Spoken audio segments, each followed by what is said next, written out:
അതേപോലെ അവരുടെ ജീവിതത്തിൽ ഇറങ്ങിച്ചെന്ന് അവരുടെ ജീവിതത്തിൽ എനിക്കൊന്നും ചെയ്യാൻ പറ്റുന്നില്ല. ഇതാണ് കർത്താവ് പറയും. ഈ നിങ്ങളെല്ലാവരും ശ്രദ്ധിക്കണേ, നിങ്ങളുടെ വീട്ടിലെ ബന്ധനം ഒഴിഞ്ഞത് രോഗചന്തി അറിയാതെ ശിവ ബ്രദർ പ്രയർ ചെയ്തിട്ടോ തലേക്ക് വെച്ചിട്ടോ അല്ല. ആ സ്റ്റേജിൽ കേൾക്കുന്ന ദൈവവചനം കേട്ടോണ്ടിരുന്നപ്പോൾ നിങ്ങളുടെ ഹൃദയത്തിൽ വെപ്രാളവും പരവേശവും ഉണ്ടായി, ദൈവമേ ഇതെനിക്ക് തിരുത്തണം. ആ സമയമാണ് നിങ്ങളുടെ ബന്ധനം ഒഴിയും എന്ന് നിങ്ങളുടെ ഹൃദയത്തിൽ തോന്നത്തില്ലേ? ആ ടൈമാണ് നിങ്ങളുടെ രോഗശാന്തി ഡിക്ലെയർ ചെയ്യുന്നത്.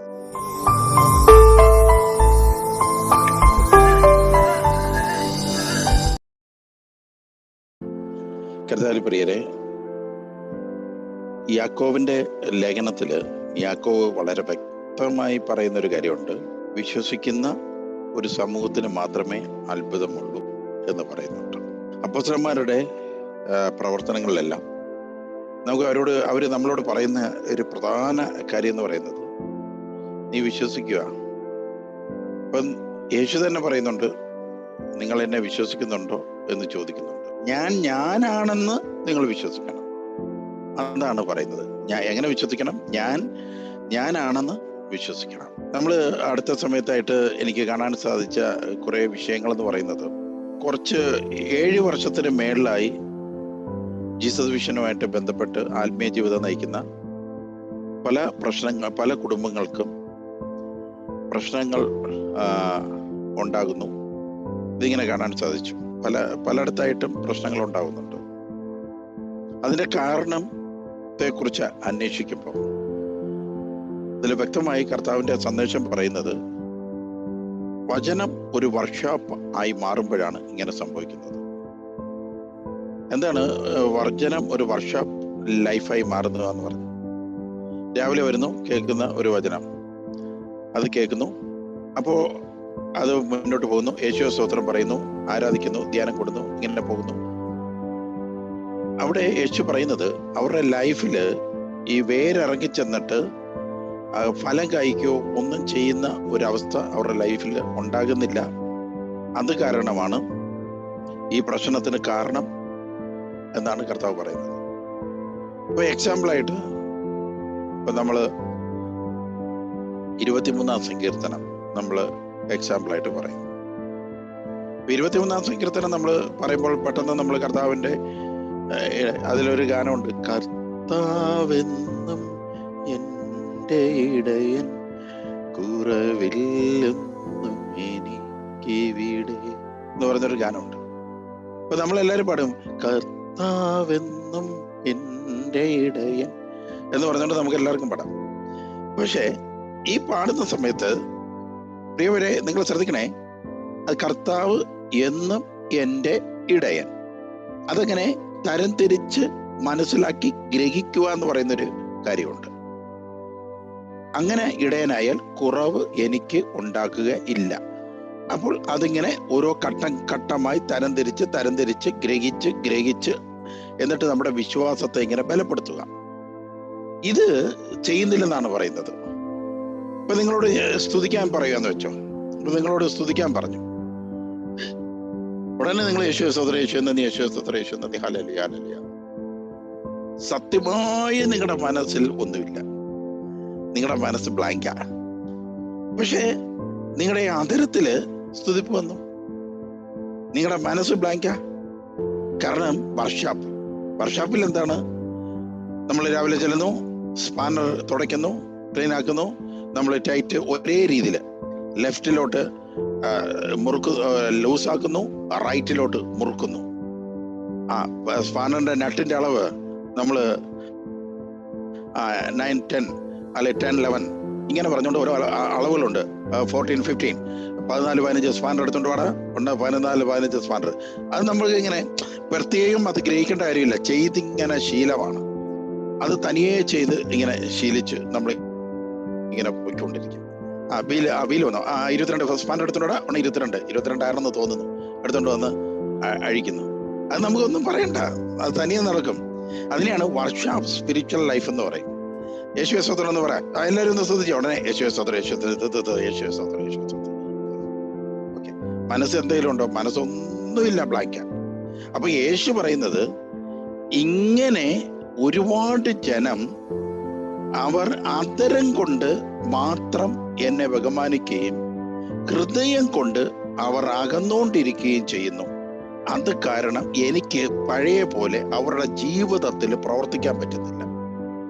എനിക്ക് പഴയ പോലെ അവരുടെ ജീവിതത്തിൽ ഇറങ്ങിച്ചെന്ന് അവരുടെ ജീവിതത്തിൽ എനിക്കൊന്നും ചെയ്യാൻ പറ്റുന്നില്ല. ഇതാണ് കർത്താവ് പറയുന്നത്. അപ്പൊ നമ്മളൊരു 1 മണിക്കൂറേ പ്രാർത്ഥിക്കുന്നുള്ളൂ. ഒരു മണിക്കൂറേ നമ്മൾ പ്രാർത്ഥിക്കുന്നുള്ളെങ്കിൽ നമ്മൾ എന്ത് ചെയ്യണം? അത് നമ്മുടെ ഹാർട്ടും അതരും എല്ലാം കറക്റ്റ് ചെയ്യണം. രണ്ടാമത്, നമ്മുടെ ജീവിതത്തിൽ നമ്മൾ മനുഷ്യന് വേണ്ടിയിട്ടല്ല, കർത്താവിനെ ഭയപ്പെട്ടുകൊണ്ട്, കർത്താവിനെ പേടിച്ചുകൊണ്ട് നമ്മൾ നീതി കാണിക്കുക എന്ന് പറയും. പക്ഷെ നമ്മൾ അതുപോലും ചെയ്യുന്നില്ല. കർത്താവിനെ പോലും നമുക്ക് പേടിയില്ല, നമ്മൾ എന്തും ചെയ്യും. അപ്പൊ ആ രീതി വരുമ്പോൾ നിങ്ങൾ ഓർത്തുകൊള്ളുക, ഇതിനേക്കാൾ കൂടുതൽ നമ്മൾ ഡൗൺ ആകേണ്ടതാണ്, നമ്മൾ താഴേക്ക് പോകേണ്ടതാണ്. പക്ഷെ നമ്മുടെ ഈ പ്രാർത്ഥനയൊക്കെ കാരണം നമ്മൾ പിടിച്ചു നിന്നത്, പക്ഷേ നമ്മൾ ഒരുപാട് താഴേക്ക് പോകാൻ ഇടയാകും. എന്തുകൊണ്ടാണെന്ന് പറഞ്ഞാൽ നമ്മുടെ വിശ്വാസത്തിൽ എവിടെയൊക്കെയോ കുറവ് വന്നിട്ടുണ്ട്. രണ്ടാമത് നിങ്ങൾ വളരെ ശ്രദ്ധിക്കുക. നിങ്ങളുടെ 0 പോയിന്റിൽ നിങ്ങൾ നിന്ന സമയത്ത് നിങ്ങളുടെ ശിരസിൽ കൈവച്ച് നിങ്ങൾക്ക് വേണ്ടി മെനക്കെട്ടിരുന്ന് പ്രാർത്ഥിക്കുന്നത് ഗുരുക്കന്മാരാണ്. ഗുരുക്കന്മാർ, ഇപ്പൊ നമുക്കറിയാം, ഒരു ടീം പ്രവർത്തനം നടക്കുമ്പോൾ അതിൻ്റെ അകത്ത് ഒരുപാട് പേര് കാണും. പ്രേക്ഷിതർ കാണും, സബ് വചന പ്രഘോഷകർ കാണും, അസിസ്റ്റന്റ് ആയിട്ട് പഠിക്കാൻ നിൽക്കുന്നവർ കാണും. ഇങ്ങനെയൊക്കെയുള്ള കുറേ ആൾക്കാർ അതിൻ്റെ അകത്ത് കാണും. പക്ഷേ എല്ലാവരും വ്യക്തിപരമായിട്ടായിരിക്കും. നിങ്ങളെല്ലാം, ഞാൻ ഇന്ന സഹോദരൻ്റെ അടുത്ത് ചെന്നപ്പോൾ എനിക്ക് വിടുതലുണ്ടായി, ഇങ്ങനെയാണ് സാധാരണ നമ്മൾ മനുഷ്യരെല്ലാവരും നമ്മളിങ്ങനെ പറയുന്നത്. ഒരിക്കലും അങ്ങനല്ല.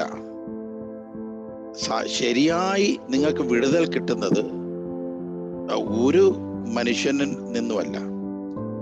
നിങ്ങൾ ദൈവവചന സ്റ്റേജിൽ കേട്ടിട്ട്, ആ സ്റ്റേജിൽ കേൾക്കുന്ന ദൈവവചനം കേട്ടോണ്ടിരുന്നപ്പോൾ നിങ്ങളുടെ ഹൃദയത്തിൽ വെപ്രാളവും പരവേശവും ഉണ്ടായി, ദൈവമേ ഇതെനിക്ക് തിരുത്തണം എന്ന് നിങ്ങളുടെ ഹൃദയത്തിൽ തോന്നത്തില്ലേ? ആ ടൈമാണ് നിങ്ങളുടെ രോഗശാന്തി ഡിക്ലെയർ ചെയ്യുന്നത്. ആ സമയമാണ് നിങ്ങളുടെ ബന്ധനം കഴിയുന്നത്. അപ്പോൾ എവിടെയോ നിങ്ങളുടെ ദൈവവചനം നിങ്ങളിൽ കയറി കൊരുത്തു, നിങ്ങൾക്ക് വിടുതലായി. ആ സമയത്ത് ഭാഗ്യമുള്ളത് കൊണ്ടോ ഭാഗ്യക്കേടുള്ളത് കൊണ്ടോ ഏതെങ്കിലും ഒരു വ്യക്തിയുടെ മുമ്പിൽ ചെല്ലും, അവർ തലയിൽ കൈവെക്കും, നേരെ ദൈവവചനം ചെയ്ത ഗോള് നേരെ അവരുടെ പോസ്റ്റിലേക്ക്. ഇതാ സംഭവിക്കുന്നത്. നേരെ അവരിലേക്ക് പോകും. അത് പല മനുഷ്യർക്കും അതറിയില്ല. നിങ്ങൾക്ക് നല്ലൊരു വിശ്വാസിയായി പ്രാർത്ഥിക്കുന്ന കാര്യങ്ങളെല്ലാം നടന്നു കിട്ടണമെങ്കിൽ നിങ്ങൾ ചെയ്യേണ്ടത്, നിങ്ങൾക്ക് എന്ത് വിശ്വാസമാണ് വേണ്ടത്? അതിലെ വിശ്വാസം വേണ്ടത് ഇതാണ്. ഒന്ന്, യേശു ആരാണ് എന്ന് നീ പഠിക്കണം. പല ആൾക്കാർക്കും അത് അറിയാത്തൊരു കാര്യമാണ്. അത് പഠിക്കാത്ത ഒരാൾ യേശു ആരാണെന്ന് ഒരിക്കലും പറയാൻ സാധിക്കത്തില്ല. കഴിഞ്ഞ ആഴ്ചയിൽ ഞങ്ങളിങ്ങനെ കൂടിയ സമയത്ത് ഞങ്ങളുടെ കൂടെ നടന്നപ്പോൾ ഒരു രോഗശാന്തി വരം പോലും ഇല്ലാത്ത ഒരു മനുഷ്യൻ, യേശു ആരാണെന്ന് പോലും അദ്ദേഹത്തിന് ഞാൻ ചോദിക്കുന്ന സമയത്ത് അറിയില്ല. അവരെ ഞങ്ങളെ പഠിപ്പിച്ചു കൊടുത്തു എന്നുള്ളത്. ദൈവവചനത്തിന് പോകേണ്ട കാരണം ഇങ്ങനെ ഒരു കാര്യം ഇത്രയും നാളായിട്ട് നമ്മൾ കണ്ടിട്ടില്ല. പെട്ടെന്ന് ഒരു സാധു മനുഷ്യൻ പറയുവാണ്, ഇന്നടുത്ത് ചെന്ന് കഴിഞ്ഞപ്പോൾ ഇതായി എന്ന് പറഞ്ഞു. അപ്പൊ ഞങ്ങളൊന്നും പറഞ്ഞില്ല. പക്ഷെ ഞങ്ങൾ ചിന്തിച്ചത്, ഇത്രയും വർഷം ഞങ്ങളുടെ കൂടെ നടന്നിട്ട് ഒരു വരം പോലും ഇല്ലാത്ത ഒരു മനുഷ്യൻ പെട്ടെന്ന് ആ മനുഷ്യൻ ഡിപ്പെൻഡ് ചെയ്തു. എന്റെ കാരണം എന്താന്ന് പറഞ്ഞാൽ, യഥാർത്ഥത്തിൽ സംഭവിച്ചതല്ല. ആ രോഗശാന്തി നടക്കുന്ന എങ്ങനെയാന്ന് പറഞ്ഞാൽ, നിങ്ങളെല്ലാവരും ശ്രദ്ധിക്കണേ, നിങ്ങളുടെ വീട്ടിലെ ബന്ധനം ഒഴിഞ്ഞത് രോഗശാന്തി അറിയാതെ ശിവ ബ്രദർ പ്രയർ ചെയ്തിട്ടോ തലയ്ക്ക് വെച്ചിട്ടോ അല്ല. ആക്ച്വലി നിങ്ങൾ ദൈവവചനം കേട്ടിട്ട് നിങ്ങൾ മാനസാന്തരപ്പെടുന്നില്ലേ, ആ സമയം മുതൽ അകത്ത് വർക്കൗട്ട് തുടങ്ങി. പിന്നെ ജസ്റ്റ് ഏതെങ്കിലും ഒരു ബ്രദർ കൈവച്ചാൽ മതി, രോഗശാന്തി അടങ്ങും. ഇത് മനസ്സിലാക്കണേ എല്ലാവരും. അപ്പൊ നിങ്ങൾ ഇമ്പോർട്ടൻ്റ് കൊടുക്കേണ്ടത് ഏതാണ്? ദൈവത്തിന്റെ വചനത്തിന് കൊടുക്കണം, മനുഷ്യന് കൊടുക്കരുത്. ദൈവത്തിന്റെ വചനമാണ് മാറ്റിയത്. പിന്നെ ചില കേസുകൾ മാത്രം ഞാൻ പറഞ്ഞു തരാം. അതായത് ചിലത് മാത്രം മായി നടക്കുന്ന ദേവദാസന്മാരോ ദേവദാസിമാരുടെയോ നിർബന്ധപ്രകാരം ദൈവം ചെയ്യാറുണ്ട്. ചില കേസുകൾ അത് അവർ ആ വരപ്രാപ്തരായിരിക്കും, അവരത് ചെയ്ത് ശീലമുള്ളവരായിരിക്കും, അങ്ങനെയുള്ളവർ ചെയ്യാറുണ്ട്. ഇനി ഇതെല്ലാം നിങ്ങളുടെ വീട്ടില് ഒരാളുടെ ഹെൽപ്പ് പോലും ഇല്ലാതെ നിങ്ങളുടെ വീട്ടില് നിങ്ങളായിരിക്കുന്നിടത്ത് നിങ്ങളുടെ മക്കൾക്ക്, നിങ്ങളുടെ വസ്തുവില്, നിങ്ങളുടെ രോഗങ്ങളിലൊക്കെ ഇത് സംഭവിക്കണമെങ്കിൽ നിങ്ങൾ ചെയ്യേണ്ട കാര്യം എന്ത്? നിങ്ങൾ ചെയ്യേണ്ട കാര്യം, ഇപ്പം ആദ്യമേ നിങ്ങൾ പൂർണ്ണമായും നിങ്ങളൊരു 7 കൊല്ലം കഴിഞ്ഞാൽ തകർന്നു പോകാതിരിക്കണമെങ്കിൽ എല്ലാ സഹോദരങ്ങളും, കഴിഞ്ഞ ആഴ്ച ഞാൻ തീരുമാനമെടുത്തു ഇത് ജനങ്ങളെ പറഞ്ഞ് മനസ്സിലാക്കണമെന്നുള്ളത്. എല്ലാ സഹോദരങ്ങളും ചിന്തിക്കുക, നീ വചനം കേട്ട് മാനസാന്തരപ്പെടുമ്പോഴാണ് ദൈവവും നീയുമായി കണക്റ്റഡ് ആവുന്നത്. ഇത് പഠിച്ചു വെക്കണേ. അല്ലെങ്കിൽ കുറേ വർഷം കഴിയുമ്പോൾ, 7-8 വർഷം കഴിയുമ്പോൾ നിങ്ങൾ ഒരു വർക്ക്ഷോപ്പ് ലൈഫായി നിങ്ങളത് മാറാനായിട്ട് സാധ്യതയുണ്ട്. ഒരു വർക്ക്ഷോപ്പ് ലൈഫായി മാറാനായിട്ട് സാധ്യതയുണ്ട്. ഹല്ലേലൂയ. ദൈവത്തെ സ്തുതിക്കാം നമുക്ക്. ഹല്ലേലൂയ. യേശുവേ ആരാധന, യേശുവേ ആരാധന, യേശുവേ ആരാധന, യേശുവേ ആരാധന, യേശുവേ സ്തുതി, യേശുവേ സ്തുതി. സ്തുതിച്ച് പ്രാർത്ഥിക്കുക. Hallelujah, hallelujah, hallelujah, hallelujah. യേശുവേ ആരാധന, യേശുവേ ആരാധിക്കുന്നു, യേശുവേ ആരാധന. ഹല്ലേലൂയ, ഹല്ലേലൂയ, യേശുവേ ആരാധന. Hallelujah, hallelujah, hallelujah, hallelujah. ദൈവത്തെ സ്തുതിക്കാം നമുക്ക്. യേശുവിന്റെ നാമത്തിൽ സ്തുതിക്കുന്നു, യേശുവിന്റെ നാമത്തിൽ സ്തുതിക്കുന്നു. ഹല്ലേലൂയ, ഹല്ലേലൂയ, യേശുവേ ആരാധന. കർത്താവിൽ പ്രിയരെ ശ്രദ്ധിക്കണേ, കർത്താവിൽ പ്രിയരെ ശ്രദ്ധിക്കുക, വളരെ ശക്തമായിട്ട് തന്നെ ശ്രദ്ധിക്കുക. കർത്താവിന്റെ നവചൈതന്യം, കർത്താവിന്റെ ശക്തി ദൈവവചനത്തിലൂടെ, ദൈവത്തിന്റെ വചനത്തിലൂടെ ആണ് നിങ്ങൾക്ക് ലഭിക്കുന്നത്. ദൈവവചനത്തിലൂടെയാണ് നിങ്ങൾക്ക് ലഭിക്കുന്നത്. ഹല്ലേലൂയ. ഇത് ശ്രദ്ധിക്കുക, അതങ്ങ് ഉറപ്പിച്ചോ, മനസ്സിൽ ഉറപ്പിച്ചോ. 4 സുവിശേഷങ്ങളിൽ യേശു മനുഷ്യ ജന്മമെടുത്ത സഹോദരി സ്ത്രീയായ മാതാവിൽ നിന്ന് പിറന്നതാണ്, ഒരു സ്ത്രീയിൽ നിന്ന് ജാതനായി എന്ന് പറയുന്നുണ്ട്. ഇത് ശ്രദ്ധിക്കുക, 4 സുവിശേഷങ്ങളിലും സ്ത്രീയിൽ നിന്ന് ജാതനായതാണെന്ന് പറയുന്നുണ്ട്. 4 സുവിശേഷങ്ങൾ. അപ്പം സ്ത്രീ എന്ന് പറയുന്ന മനുഷ്യ ജന്മമാണ്. ഇത് ശ്രദ്ധിക്കണേ, കാരണം യേശു ആരാണ് എന്ന് നീ മനസ്സിലാക്കണ്ടേ. യേശു ആരാണ്, യേശു എന്താണ്, യേശു ആരാണ് നീ മനസ്സിലാക്കിയേ പറ്റത്തുള്ളൂ. ഹല്ലേലൂയ. അപ്പോൾ യേശു ആരാണെന്ന് മനസ്സിലാക്കണമെങ്കിൽ, ഒന്ന്, യേശു ഒരു മനുഷ്യനാണോ ദൈവമാണോ? മനുഷ്യനും ദൈവവുമായി ചേർന്ന് പൂർണ്ണ മനുഷ്യനും പൂർണ്ണ ദൈവമാണെന്ന് എല്ലാവരും പറയുന്നു, ഞാനും അങ്ങനെ വിശ്വസിക്കുന്നു. പക്ഷെ ക്വസ്റ്റ്യന്റെ മുമ്പിൽ വരുമ്പോൾ പതറിപ്പോകുന്നു. അങ്ങനെ യേശുവിന്റെ കാര്യത്തിൽ ഒരു പതറക്കം നിന്റെ ജീവിതത്തിൽ ഉണ്ടാവുകയാണ്. ചോദ്യത്തിന്റെ മുമ്പിൽ പതറിപ്പോവുകയാണെങ്കിൽ, യേശു ആരാണെന്ന് പോലും പറയാൻ പറ്റാത്ത അവസ്ഥയിൽ നീ പതറിപ്പോവുകയാണെങ്കിൽ, യാക്കോബ് പറഞ്ഞ പോലെ, അപ്പോസ്തലന്മാർ പറഞ്ഞതുപോലെ, നീ വിശ്വാസത്തിൽ ശക്തനല്ല, എവിടേക്കോ ആടി ഒലയ്ക്കുന്നവനാണ്. ആരെങ്കിലും ഒന്ന് അമർത്തി കുലുക്കി കഴിഞ്ഞാൽ നിന്റെ വിശ്വാസം താഴെ പോകും. അവിടെയാണ് ഇത് ദൈവത്തിന് അറിയാം.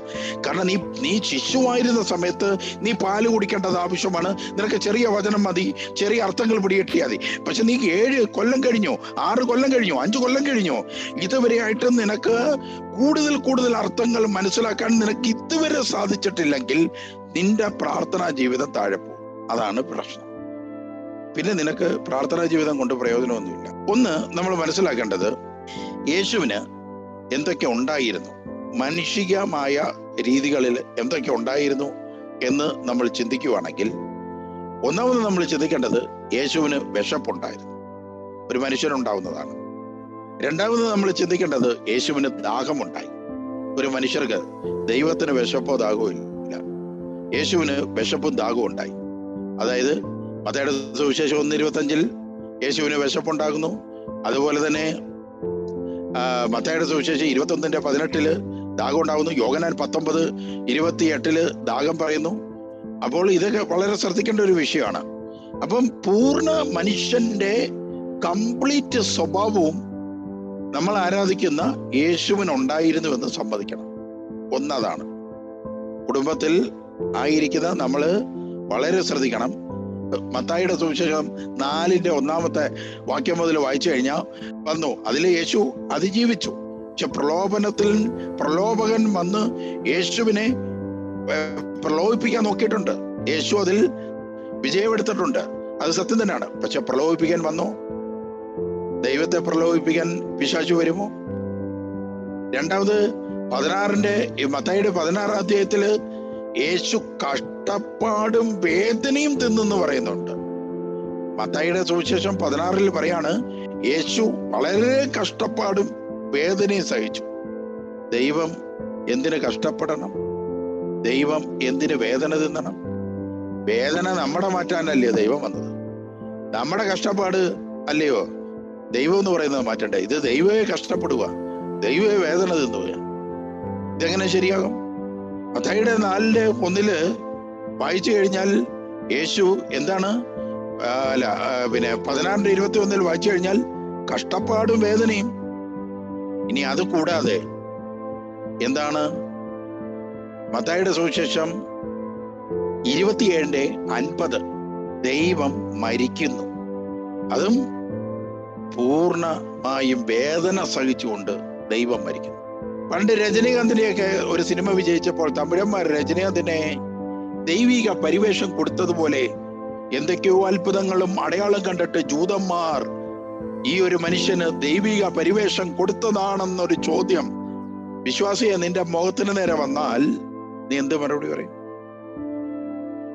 അവിടെ നീ കിടുങ്ങത്തില്ലയോ? അവിടെ നീ കുലുങ്ങിപ്പോത്തില്ലയോ? അവിടെ നീ ബബ്ബബെ അടിക്കത്തില്ലയോ? ആ ബബ്ബബെ പറയുന്ന പേരാണ് അവിശ്വാസി. അവിടെ നിനക്ക് ഉത്തരമില്ല, അവിടെ നിനക്ക് ആൻസർ ഇല്ല.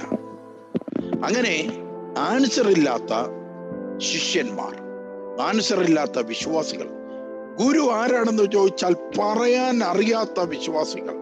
നിങ്ങൾ പറഞ്ഞേ, ഏത് ദൈവമാണ് നിങ്ങൾക്ക് പുനർജീവനം തരേണ്ടത്? ഏത് ദൈവമാണ് നിങ്ങളെ അനുഗ്രഹിക്കേണ്ടത്? ഇവിടെയാണ് ഞാൻ നിങ്ങളുടെ അടുത്ത് എടുത്തു പറയുകയാണ്, ഒന്നും കൂടെ ശ്രദ്ധിക്കുക. നിങ്ങൾ മാനസാന്തരപ്പെട്ട സമയത്ത് നിങ്ങൾക്ക് ഇതൊന്നും അറിയണ്ട. നിങ്ങൾ മാനസാന്തരപ്പെടുന്ന സമയത്ത് നിങ്ങൾക്ക് ഇത് അറിയേണ്ട കാര്യമില്ല.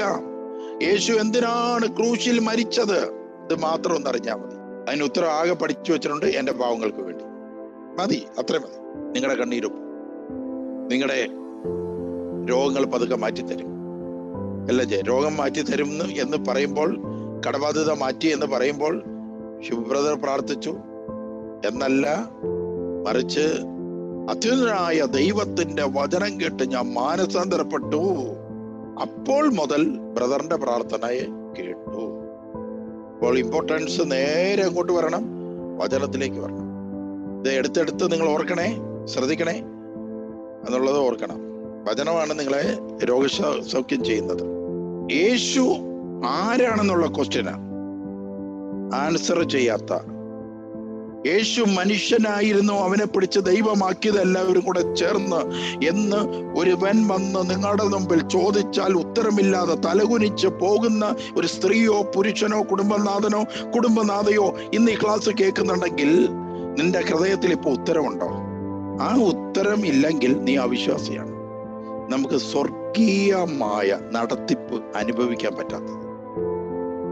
അപ്പൊ ഞാൻ പറഞ്ഞു വരുന്നത്, നിങ്ങൾ മാനസാന്തരപ്പെടുന്ന സമയത്ത് നിങ്ങൾക്ക് കുറച്ച് വചനം മതി. പക്ഷെ നിങ്ങൾ 4, 5, 6 കൊല്ലമായിട്ട് ആ പഴയത് പിടിച്ചോണ്ടിരിക്കുക. യേശു വരാ ചിലവരടുത്താണെന്നുണ്ടെങ്കിൽ, ചില സഹോദരങ്ങളാണെങ്കിൽ നമ്മൾ ആത്മീയ കാര്യങ്ങളിൽ ആരെങ്കിലും വന്നൊരു ചോദ്യം ചോദിച്ചാൽ ഒരു ചെറിയ ഒരു കോളിനോസ് പുഞ്ചിരിയും ഓ ഞങ്ങൾക്കൊന്നും പറയാൻ അറിയില്ല എന്ന് പറഞ്ഞുകൊണ്ട് ഒരു പോക്കും പോകും. എന്ന് പറഞ്ഞാൽ യേശുവിനെ ആര് വേണമെങ്കിലും എന്തോ പറഞ്ഞോ, ഞങ്ങൾക്ക് അതിൻ്റെ ഒന്നും പുറകെ വരാൻ തരും, ഒരു വളിച്ച ചിരിയായിട്ടങ്ങ് പോകും. ചിലവരതല്ല, എത്ര അറിയത്തില്ലെങ്കിലും അവര് സ്ട്രോങ് ആയി യേശുവിന് വേണ്ടി സംസാരിക്കും. അങ്ങനെ 2 തരത്തിലുള്ള ആൾക്കാരുണ്ട്.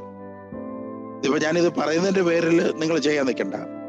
നിങ്ങൾ എന്തെങ്കിലും ചെയ്യുന്നുണ്ടെങ്കിൽ ക്രിസ്തുവിനോടുള്ള സ്നേഹത്തെ പ്രതിയെ ചെയ്യാവൂ. ക്രിസ്തുവിനോടുള്ള സ്നേഹത്തെ പ്രതി ചെയ്യണം. ശുഭ്രതർ അങ്ങനെ പറഞ്ഞു, ചെയ്തില്ലെങ്കിൽ ശരിയാവത്തില്ല. അങ്ങനല്ല, ക്രിസ്തുവിനോടുള്ള സ്നേഹത്തെ പ്രതിയാണ് ചെയ്യേണ്ടത്. യേശു ഇങ്ങനെ പറയുന്നുണ്ട്, നിങ്ങൾ ശ്രദ്ധിക്കണേ, ഇതൊന്ന് മനസ്സിലാക്കിയാൽ മതി. യേശു പറയുവാണ്, യേശു പറയാണ്, ഞാൻ ഇവരെ ആരെയും വിശ്വസിക്കത്തില്ല. അതാ യേശു പറഞ്ഞത്. അവൻ ആരെയും വിശ്വസിച്ചിരുന്നില്ല. ശ്രദ്ധിക്കണേ, ജനങ്ങളെ വിശ്വസിച്ചിരുന്നില്ല. യേശു എന്താ ജനങ്ങളെ വിശ്വസിക്കാഞ്ഞത്? യേശുവിനറിയാം ഇന്ന് കൂടെ നിന്ന് ചിരിച്ചു കാണിക്കുകയും നാളെ ശത്രുക്കളുമായി ചേർന്നുകൊണ്ട് കുറ്റം പറയുകയും ചെയ്യും എന്നുള്ളത് യേശുവിനറിയാം. ശ്രദ്ധ നോട്ട് ചെയ്തോണേ. യേശു പറഞ്ഞു അവരെ ആരെയും യേശു വിശ്വസിച്ചിരുന്നില്ല. എന്താ വിശ്വസിക്കാഞ്ഞത്? ഇതാണ്, നമ്മുടെ മുമ്പിൽ ചേർന്ന് നിൽക്കുകയും തരം കിട്ടിയാൽ ശത്രുവിനോടൊപ്പം ചേർന്ന് നമ്മളെ കുറ്റം പറയുകയും ചെയ്യും. ഇത് അറിയാം. അങ്ങനെ യേശുവിന് അറിയാവുന്നതുകൊണ്ട് യേശു അവരെ അടുപ്പിച്ചില്ല എന്നല്ല, അവരെ സ്നേഹിച്ചില്ല എന്നല്ല, അവരെ വിശ്വസിച്ചില്ല എന്നാണ് വചനം പറയുന്നത്. അപ്പോൾ യേശു വിശ്വസിക്കാത്ത വിധത്തിൽ ദൈവ പൈതലെ എന്ന് വിളിക്കാവോ എന്ന് എനിക്കറിയില്ല. ദൈവ പൈതലാണെങ്കിൽ യേശുവിനെ വിശ്വസിക്കണം. ഈ വചനം കേൾക്കുന്നവരെ നിങ്ങൾ എത്ര പേരുണ്ട്? നിങ്ങളുടെ കുടുംബത്തെ നോക്കിയിട്ട് ഇതിനെ എനിക്ക് വിശ്വാസമൊന്നുമില്ല, ഇത് നാളെ 1 കോടി രൂപയുടെ ലോട്ടറി ഒന്ന് അടിക്കട്ടെ, ഇതിന്റെ സ്വഭാവം മാറും. 1 കോടി രൂപയും പണ്ടേ കാലത്ത് നമുക്ക് 1 ലക്ഷം രൂപയും മരുതിക്കാറും 1 ലക്ഷം രൂപയും മരുതിക്കാറും. നിങ്ങൾക്ക് ഓർമ്മയില്ല, നമ്മളെ സ്കൂളിൽ പോകുമ്പോൾ നാളെയാണ് നറുക്കെടുപ്പ്, നാളെയാണ് 1 ലക്ഷം രൂപയും മരുതിക്കാറും എന്ന് പറഞ്ഞുകൊണ്ട് ഇന്ന് മരുതിക്കാരെന്ന് പറഞ്ഞു കഴിഞ്ഞാൽ ആൾക്കാർ ഓടിക്കും. അതുകൊണ്ട് ഇന്ന് കോടിയാക്കി അല്ലേ? അപ്പോൾ കോടി അങ്ങോട്ട് അടിച്ച് കാറൊക്കെ വീട്ടിൽ അങ്ങോട്ട് വന്നു കഴിഞ്ഞാൽ യേശു പറയും സ്വഭാവം പോയടാ, മാറി, ആള് മാറും. പിന്നെ പ്രാർത്ഥനക്കാരെയൊക്കെ കണ്ട പുജ്ഞം എന്ന് പറഞ്ഞുകൊണ്ട് കിടക്കും. അതായത് അത് യേശുവിന് ഇപ്പോഴേ അറിയാം. അതുകൊണ്ടാണ് പറഞ്ഞത് നിന്റെ കുടുംബത്തെ നോക്കി യേശുവിന് വിശ്വാസമില്ല. ഈ സാമ്പത്തികമായി ഉള്ളവരെ ദൈവം കൂടുതൽ പിന്നെ അനുഗ്രഹിക്കുന്നത് എന്താണെന്നറിയോ? അവന് ഇനി സമ്പത്ത് വേണ്ട, അവന് സമ്പത്ത് ആവശ്യത്തിനുണ്ട്. പക്ഷെ അവനിപ്പോൾ ക്രിസ്തുവിലൂടെ നിൽക്കുന്നെങ്കിൽ അതിന്റെ പേരാണ് ആത്മാർത്ഥത. സാമ്പത്തികം ഇല്ലാത്തവൻ ക്രിസ്തുവിലൂടെ നിൽക്കുന്നു. അവൻ എന്തിനാ നിൽക്കുന്നത്? സാമ്പത്തികം ഉണ്ടാവാൻ വേണ്ടിയിട്ടാണ്. അതില് ഒരു സ്വാർത്ഥതയുണ്ട്. സാമ്പത്തികം ഉള്ളവൻ നിൽക്കുന്നത് എന്തിനു വേണ്ടിയിട്ടാണ്? അവൻ ആത്മാർത്ഥമായും ക്രിസ്തുവിന്റെ ആത്മാവിനെ കിട്ടാൻ വേണ്ടിയിട്ടാണ്. മറ്റവൻ നിൽക്കുന്നത് കാര്യം കാണാനാണ്. അതുകൊണ്ടാണ് നമ്മൾ നോക്കുമ്പോൾ സാമ്പത്തികം ഉള്ളവനെ അനുഗ്രഹിക്കുക. അപ്പൊ നിങ്ങൾ പറയും ക്രിസ്തുവും പണക്കാരന്റെ കൂടെ അല്ല, സ്വാർത്ഥതയില്ലാതെ തന്നെ സ്നേഹിക്കുന്നവരുടെ കൂടെയാണ്. അവിടെ പണവോ പാവപ്പെട്ടവനോ അതൊന്നും വിഷയമല്ല. നിസ്വാർത്ഥമായി സെൽഫിഷ് ആവാതെ തന്നെ സ്നേഹിക്കുന്ന ഏതൊരു പേഴ്സന്റെ കൂടെയും യേശു നിൽക്കും. അപ്പൊ നിങ്ങൾ യേശുവിനെ സ്നേഹിക്കാൻ തുടങ്ങുക. ഇന്നു മുതൽ എൻ്റെ ഡ്യൂട്ടിയാണ് യേശുവിന് വേണ്ടി സംസാരിക്കുക, യേശുവിന് വേണ്ടി ഇടപെടുക, യേശുവിന് വേണ്ടി നിൽക്കുക, നീതിയുടെ കൂടെ നിൽക്കുക, ന്യായത്തിന്റെ കൂടെ നിൽക്കുക എന്ന് എൻ്റെ ഡ്യൂട്ടിയാണെന്ന് നമ്മൾ ഓരോരുത്തരും പറയണം. ഹല്ലേലൂയ, യേശുവേ ആരാധന, യേശുവേ ആരാധന. അതുകൊണ്ട് യേശു പറഞ്ഞ് എനിക്ക് ഈ ജനങ്ങളെ ഒന്നും വിശ്വാസമില്ല. അതുകൊണ്ട് യേശുവിനെ വിശ്വസിച്ചിരുന്ന കുറെ ആൾക്കാരുണ്ടായിരുന്നു. അവർക്കൊക്കെ യേശു ആരാന്നറിയാമായിരുന്നു. ആ അറിയാവുന്ന ക്യാരക്ടർ നമ്മുടെ അകത്തുണ്ടോ? ഇതാണ് ചോദ്യം. ഉണ്ടെങ്കിൽ നിങ്ങൾക്ക് സ്വർഗീയ നടത്തിപ്പ് എന്ന് പറയും. ഒന്നിനും കുറവ് കാണത്തില്ല. എല്ലാത്തിനും യേശു ഇങ്ങനെ നടത്തിച്ചോണ്ടേയിരിക്കും. സ്വർഗീയ നടത്തിപ്പ്. നിങ്ങൾ വിചാരിക്കുന്ന കണക്കല്ല.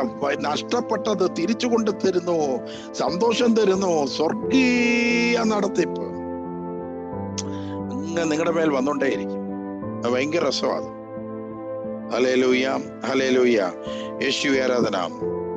യേശു പൂർണ്ണ ദൈവമായിരുന്നുവെങ്കിൽ, പൂർണ്ണമായും ദൈവമായിട്ടാണ് യേശു ഇവിടെ വന്നതെങ്കിൽ വിശപ്പുണ്ടാവത്തില്ല, ദാഹം ഉണ്ടാവത്തില്ല, ഒന്നും ഉണ്ടാകത്തില്ല. പക്ഷെ വിശപ്പും ദാഹവും എല്ലാം ഉണ്ടായത് കാരണം നിങ്ങൾ ഓർക്കേണ്ട കാര്യം, വിശപ്പും ദാഹവും ഉണ്ടായത് കാരണം യേശു പൂർണ്ണമായും ദൈവമായിരുന്നു എന്ന ക്വസ്റ്റ്യന്റെ മുമ്പിൽ നമ്മൾ നിൽക്കുകയാണ്. യേശു പറഞ്ഞു യോഹന്നാന്റെ സുവിശേഷത്തിലെ 8-ാം അധ്യായത്തിലാണ്, ഞാൻ ഒരിക്കലും നിങ്ങൾ വിചാരിക്കുന്ന കണക്ക് എനിക്ക് വിശപ്പുണ്ട്, ദാഹമുണ്ട്. എല്ലാവരും കേട്ടോണേ, വിശ്വാസത്തിലേക്ക് വരാൻ വേണ്ടിയിട്ടാണ്. എന്നാലേ നമ്മുടെ പ്രാർത്ഥന, അത് കഴിഞ്ഞ് നിങ്ങളിത് വിശ്വസിച്ചതിന് ശേഷം നിങ്ങളൊന്ന് പ്രാർത്ഥിച്ചു നോക്കുക, കാര്യം നടക്കും. യേശു പറഞ്ഞു എനിക്ക് വിശപ്പും ദാഹമുള്ളവനായിട്ടാണ് ഞാൻ വന്നത്. യോഹന്നാനാണെങ്കിൽ പട്ടിണി കിടക്കുന്ന ഉപവാസം എടുക്കുന്നത്.